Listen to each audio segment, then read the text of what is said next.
Look at this. Last year I put garlic in the ground and these sad little things came out in the end. Some never even split into cloves and I just ended up with one big round blob. Others split apart even while the green tops were still growing.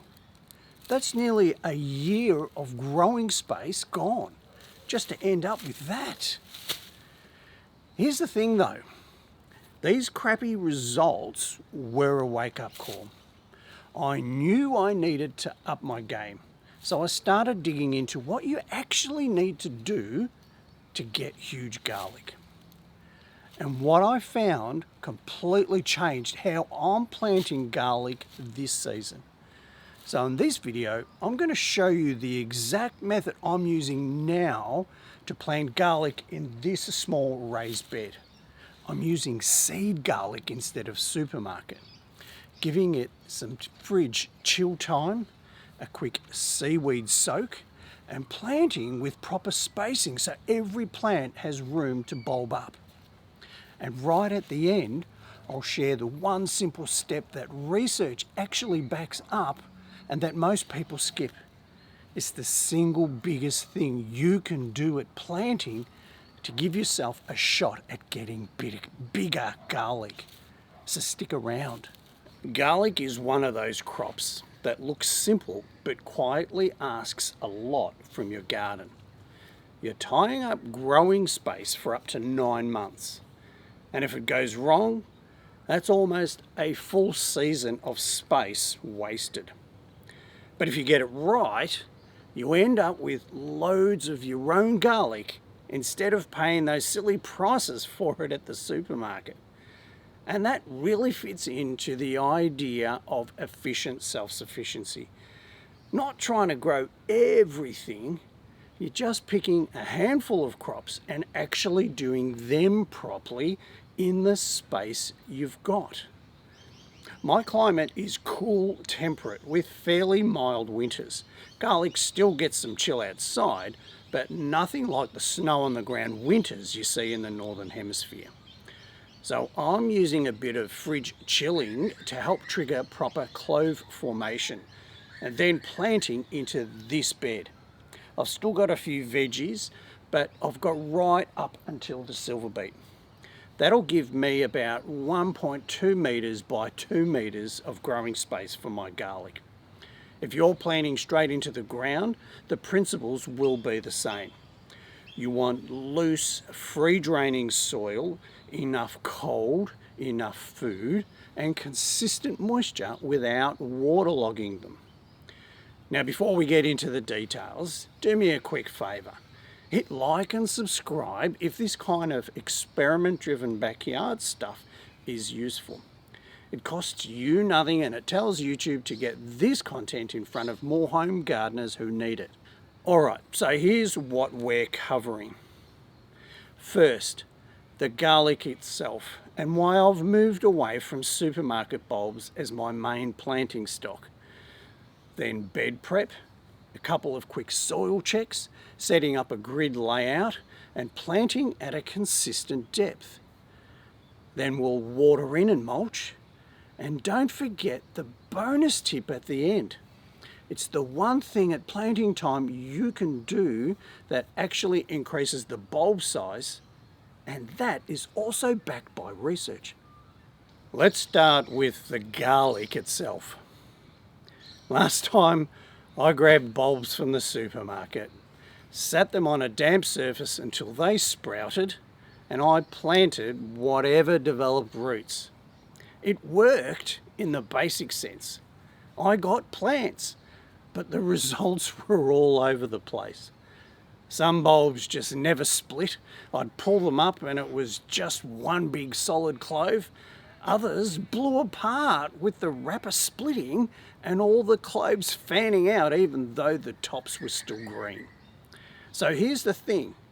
You can technically grow garlic from supermarket bulbs, but they're often the wrong variety for your climate. They may have been treated to stop sprouting, and they definitely weren't grown to be replanted. So this year I went a different way. I bought organic seed bulbs direct from a garlic farm. These ones are Tasmanian Purple. More expensive, yes, but they were grown to be planted. They suit my cool to mild winter, and they came with clear advice direct from the farmer. You chill them first as whole bulbs, then break them apart the day before planting and soak the cloves in a diluted seaweed solution for about 12 hours before they go into the ground. Right now they've been in the fridge for a few days as whole bulbs, and that's on purpose. Keeping them whole while they chill protects each clove from drying out. There's a concept called vernalisation. That's just a fancy way of saying garlic needs a period of cold to trigger proper multi-clove bulb formation later on. In colder climates, the winter does this work for you. In milder climates like mine, the fridge gives you a bit of extra insurance. The day before planting, I'll break the bulbs into individual cloves. I'll keep the best ones for planting, the small or damaged ones go in the kitchen, and then the good cloves get a soak in weak sea salt solution. Not full strength, just the normal recommended dilution on the label, so it looks like a weak tea. The idea there isn't magic.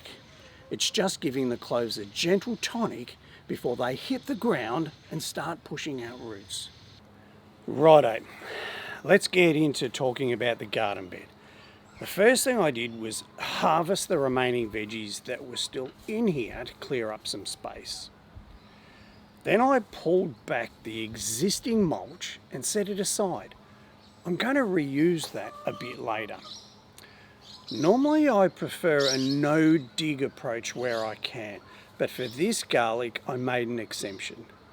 I used a garden fork to loosen up the soil down to about 15 to 20 centimetres. That's really just to make sure the root zone is open and free draining rather than compacted from previous crops. Now this is important. You're not trying to dig the bed over and start from scratch. It's just loosening it up that the garlic roots can push down without hitting a hard layer.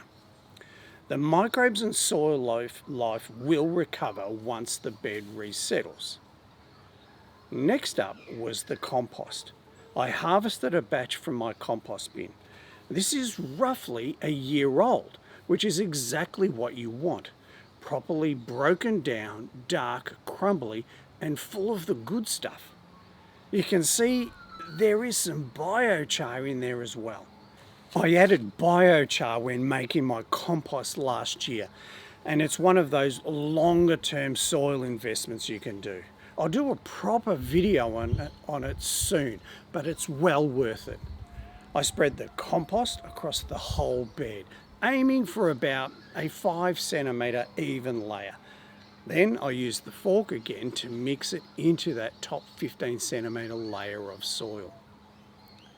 After that, I added a light dusting of blood and bone as a slow release background feed. If I'm being honest, I really should have sprinkled the blood and bone in before I mixed through the compost rather than after. It probably would have mixed in a little bit better. Look, I still mixed it in as best I could, so it should be fine. Now, I did a few soil checks. I took a sample and ran it through 2 soil testers. First was a cheap 3-in-1 probe meter. It's decent for moisture testing, but I found the pH side of it hard to read accurately. It was showing somewhere around 7 or slightly higher, but that just wasn't accurate enough for me. So I ran a Manutech liquid pH test kit. You mix a small soil sample with the solution, add some of its powder, and compare the colour to the chart. To me, that looked like the pH was around 6 to 6.5, and that's actually pretty good. Garlic likes a slightly acidic to neutral soil, somewhere in that 6 to 7 range. So we're sitting pretty right from and exactly where I'd want it to be. With the bed prepped, the next step was to set up a grid to control the garlic spacing. I grabbed whatever small stakes I had lying around. Literally, it was whatever I could find. I measured every 15 centimetres along the perimeter and pushed in one of those stakes at each mark. Once all the stakes were in, I ran string from one side to the other, first across the width and then the length. That gave me a clean 15 centimetre grid. I got 7 positions across the width and 13 down the length. 7 by 13 is 91 planting spots ready for me to start planting tomorrow. Now that the bed was ready, I needed to sort out the garlic cloves. I took the Tasmanian Purple bulbs out of the fridge. They'd been chilling in there for about 5 days. Then I broke all 13 bulbs into individual cloves. Not all of them were the same size. Some were noticeably bigger than others. And this is where the bonus tip I promised earlier actually comes into play. I sorted all of the cloves by size and kept going until I had 91 of the largest ones set aside.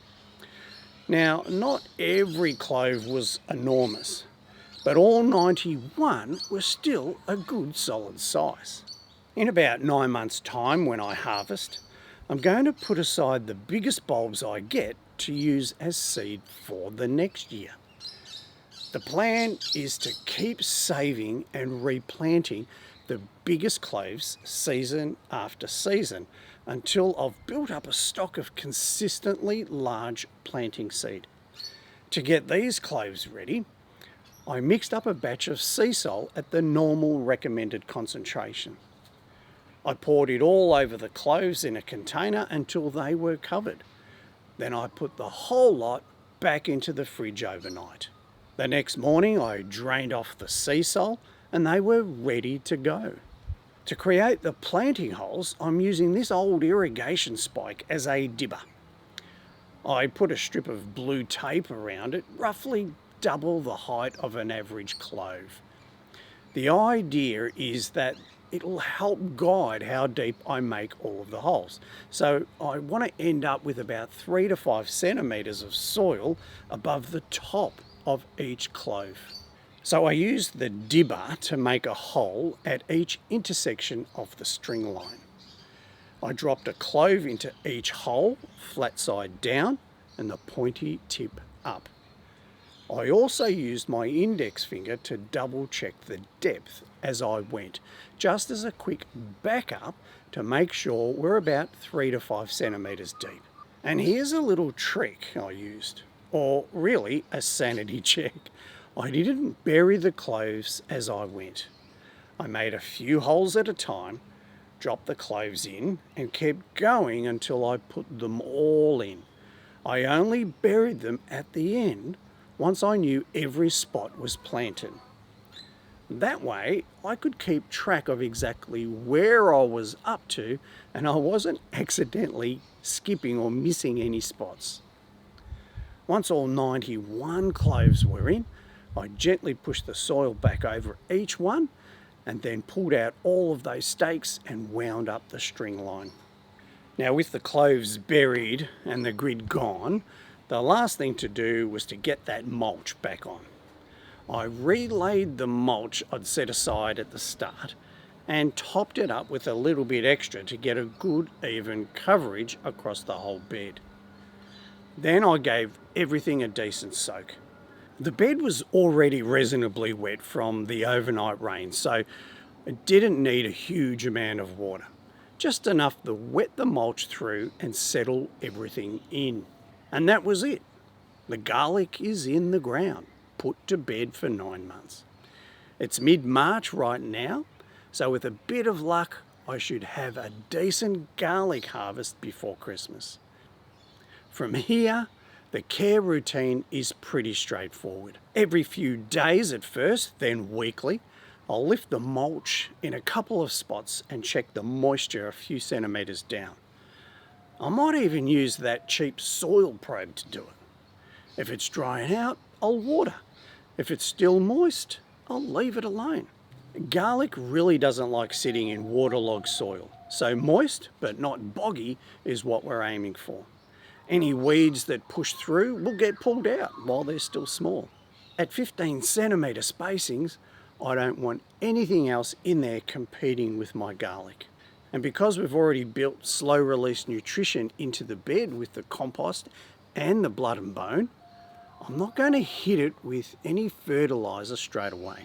Once the shoots are up and growing strongly in spring, I'll give them a light liquid nitrogen feed once or twice, then back off so the plant can focus on forming the bulb rather than just making more leaves.